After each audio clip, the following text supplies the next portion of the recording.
Zombie apocalypse.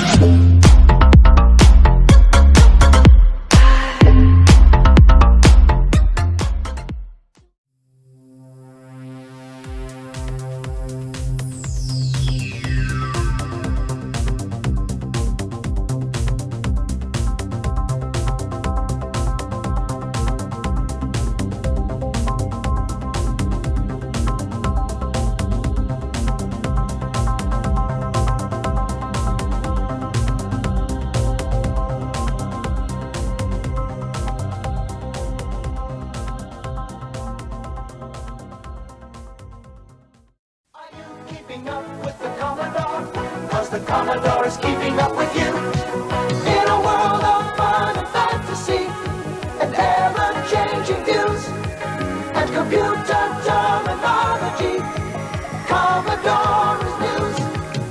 Are you keeping up with the Commodore?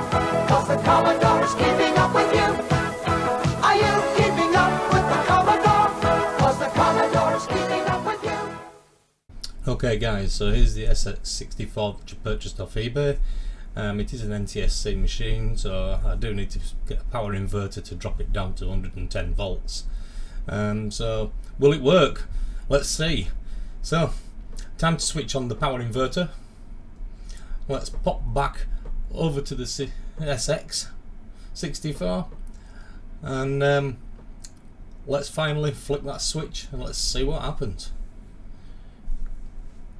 So flick the switch and we've got a black screen. There's no surprise there, the SX are quite common for black screens. We're going to move on and pop the lid off now and have a quick look inside to see if we can see how obvious. So looking inside the machine, it looks very clean inside there. I wouldn't have said anybody's faffed around too much in there, although there is some little pointers that show me that somebody else has already been in there before anyway. I did notice that the VIC chip CPU heat shield, or heatsink if you like, had fell off, so I'm going to pop that back on to the chip. You can just see it there at the side with the little gold pins. I'm going to clip that back on and I'll give it another try, but I don't hold up much hope just for that anyway. So let's go to the overview of the motherboard. Okay guys, so what I did first is I just decided to strip down the SX-64 and pull out the main board. So here's a little overview of the main board for you. So first up, you can see there, which is a PLA, which is a 906.114 revision 1 PLA. These generally pack up, give you a black screen, etc. Do all sorts of weird and wonderful things. Next in the board, we have the sound chip, commonly known as a SID, which is a sound interface device. These don't normally cause much of an issue apart from no sound, but they can cause black screen. So your best off really is to pull that chip out first and reboot and try it without. So down here we've got the 6510, which is a CPU. This is all singing, all dancing, does all the processing work for you. Moving on, we've got the basic ROM. Further up we've got the kernel ROM. These are quite prone on the SX-64 to packing up, again giving you a black screen. And then finally we've got the character ROM up at the top there.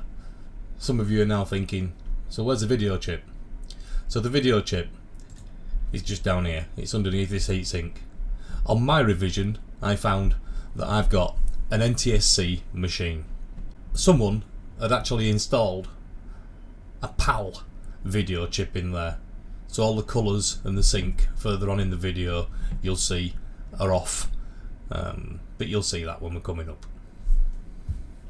So I decided what we're going to do, seeing as it has this black screen and we don't know what's going on in here so far. I've already done an overview on the motherboard on this SX-64 just to show you where the chips belong, etc.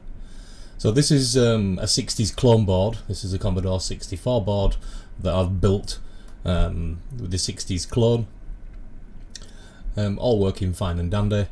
So what I decided to do, and I wanted to use these chips because as you can see they've got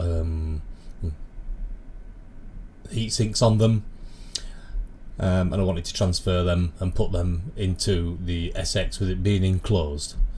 So what I'm going to do is pull the CPU, which is 6510, I'm going to pull the SID chip, the sound chip, I'm going to pull this PLA chip, and the kernel ROM I'm going to pull out just in case. So I'm going to go through these chips one by one now until I get it to boot, so some kind of screen on there. As you can see in the big gold box, in there is a video chip, that's at U19. Unfortunately, this is a PAL board. The SX-64 that we were repairing and getting up and running is an NTSC board. Unfortunately, put that in there, and all the colours and everything will be incorrect, etc. But you should see that later on in the video.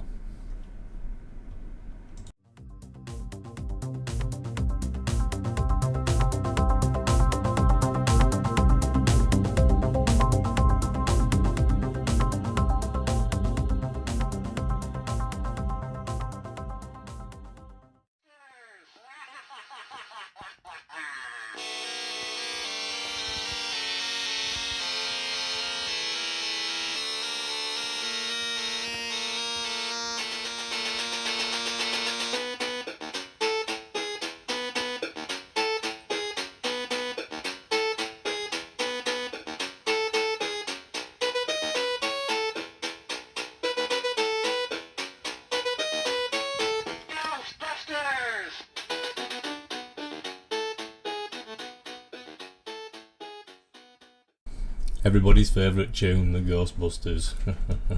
I actually love that game, it's absolutely fantastic. You notice the top of the SX, that's the cartridge version. Quite rare is the cartridge version to get your hands on these days. So, the first image that you can see here that we're showing, this is with the PAL chip in an NTSC board. And you can see it's quite washed out, there's not a great deal of colour there. It looks like there's greens missing pretty much completely from there. So what I did is I dropped that out. I took the PAL chip straight out and put an NTSC video chip back in there. And now you can see that it looks quite clear, quite good. I know the film's just a little bit grainy, but that's what you get from trying to record a CAT screen. But you can see from that there is a heck of a lot of colour difference. It is really sharp, really good. I'm really impressed with this unit. Everything else, I just did the normal thing, routines, pulled the drive out, cleaned all the drive heads, cleaned all the drive rails, given it a good service inside there, put it all back together, and I'll show you a video of it all up and running.